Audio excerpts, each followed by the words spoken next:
حجاب خودش میتونه پاسبان فرهنگ غنامند این سرزمین باشه و در کنار از اون میتونه که رعایت حجاب بر دختر خانم‌ها و بانوان افغانستان منجر میشه که از اوامر و احکام الهی و شرعی که خداوند دستور داده بتونه اون رعایت بکنن و این سبب سعادت میشه برای ما انسان‌ها و برای بانوان و دختران این سرزمین. و در گذشته ها اگر نگاه بکنیم میبینیم که کشورهای غربی چی در داخل رسانه ها و چی در بیرون رسانه ها میخواستن بخواین علایق و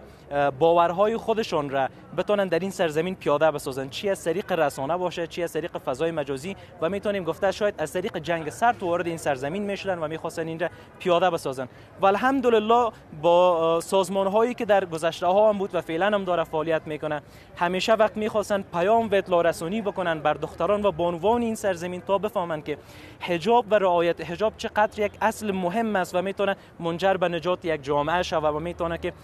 سبب سعادتشون در دنیا و در آخرت باشه.